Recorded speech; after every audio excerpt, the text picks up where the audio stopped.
మమ్మల్ని గంత బద్నాం చేస్తుర్రు? అరే నోరు తెరిస్తే అబద్ధాలేనా? బురద జల్లుడే మీ పనా? భూములు నమ్మింది మీరు కాదా? తెలంగాణ బిడ్డకు భూమి ఇస్తే మీకంత కండ్లమంటేందుకు? తెలంగాణ సొమ్ము తినుకుంటా ఆంధ్ర పాట వాడుతున్నారు. మీకు నియ్యతున్నదా? గాలి మాటలు మాట్లాడుడు కాదు, దమ్ముంటే నిరూపించాలే. ఇగో గీ తీర్లా ఇలా కేసీఆర్ సారు గరా మైండ్ జుడుర్రి. ఆ గరానికి గ్యాస్ పొయ్యిలు అంట పెడితే 10,000 పొయ్యిలు ఎలిగేటి కావచ్చు. నాకైతే మస్తు భయమైందిలా. పొద్దున 10 గొట్టంగా అసెంబ్లీ చాలుగానే స్పీకర్ సారు ప్రశ్నలు అడిగేటోళ్ళు అడుగుర్రి అనగానే బాల్కొండ ఎమ్మెల్యే వేముల ప్రశాంత్ రెడ్డి సారు చెరువుల ముచ్చట ఎల్లబెట్టిండు.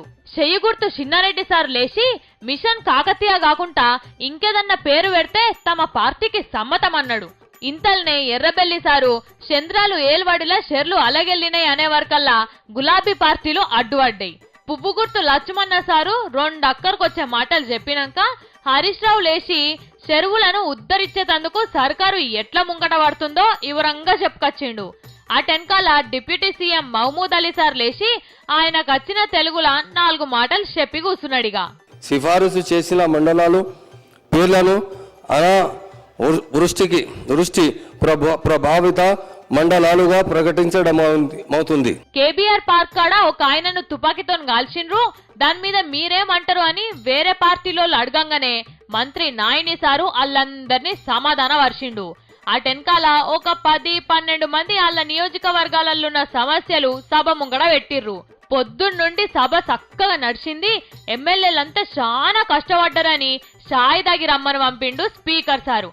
మళ్ళొచ్చినాక కేసీఆర్ సారు డిఎల్ఎఫ్ భూముల వ్యవహారం మీద చాలా సేపు మాట్లాడినరు.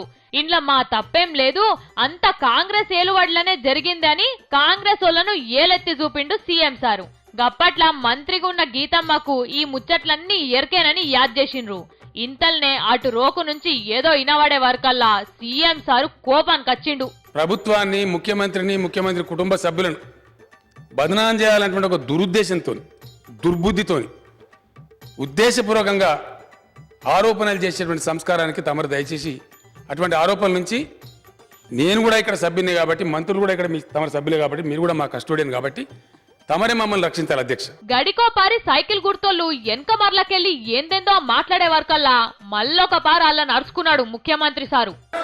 తప్పుడు లెక్కలు చెప్పి తెలంగాణ ప్రజల ప్రయోజనాలను దెబ్బతీసేటువంటి రాక్షసం పొరుగు రాష్ట్ర ప్రభుత్వానికి మాతృభూమి ప్రయోజనాలు తాకట్టు పెట్టేవాళ్ళు. చాలా సేపు సీఎం సార్ మాట్లాడినాక సర్కారు చక్కగా చేస్తలేదని రేవంత్ రెడ్డి సారు ఏదో అనబోయిండు. అగో గట్లెట్లా కుదురుతుంది, గా మొన్న మాటలకు తప్పైంది అని ఒప్పుకున్నాకనే మాట్లాడాలి అని అధికారంలో ఉన్నోళ్ళు ఎగబడ్డారు. సబంతా లొల్లయ్యే వరకల్లా ఆయుధా వేసిండు స్పీకర్ సారు. అందరు బువ్వది నచ్చినాక పింఛన్ల మీద అన్ని పార్టీలోళ్ళు సర్కారుకు మంచికొక సలహా ఇచ్చుడు, కొన్ని మంచిగున్నాయని మంత్రులు మెచ్చుకునుడు నడిచింది. గిది ఇయాల్టి అసెంబ్లీ వివరాలు. ఇలా మేము ఎవడో నామినేట్ చేస్తే వచ్చిన గవర్నమెంట్ కాదు అధ్యక్ష, ఒంటరిగా పోవడం చేసాం ధైర్యంగా. మధ్య రన్నింగ్ కామెంట్ వద్దండి. నేను వాస్తవాలు చెప్తే ప్రభుత్వానికి భయమా సారేమన్నా? మన తెలంగాణలో అరే మేము ఇచ్చిన మాట వదిలేయండి బై. ఇంట్లో 2 వృద్ధులు కూడా 65 ఏళ్ల పైబడిన వాళ్ళు ఉంటే వారిలో ఒకరికే పెన్షన్ ఇవ్వాలని నిబంధన పెట్టిన మాట వాస్తవం. Please conclude. నేను 5 నిమిషాలు కాలేదు మేడం, మీరు 20 మేము గ్రామాలు తిరిగేటప్పుడు అందరూ కూడా హర్షించారు అధ్యక్ష. ఆ ఫ్రెష్ గైడ్ లైన్స్ కూడా ఈ రోజే సంబంధిత శాఖ కార్యదర్శి గారికి చెప్పి ఈ నైట్లోనే కలెక్టర్లకు ఆర్డర్స్ కూడా ఇప్పించేస్తాం. అదే ఇద్దరికి 65 ఏళ్ళు దాటితే ఇద్దరికి ఇచ్చే ఏర్పాటు చేయండి. ఏపీలో ఇస్తారు. పెన్షన్దారుల సంఖ్య తగ్గాలి, కొనుగోలు శక్తి పెరగాలి మనుషులకు. కానీ మన కర్మ ఏంటంటే ఈ పద్ధతుల వల్ల తమరి యొక్క ఘనత వహించిన పరిపాలన వల్లనే సమైక్య రాష్ట్రంలో ఈ గతి దాపురించింది.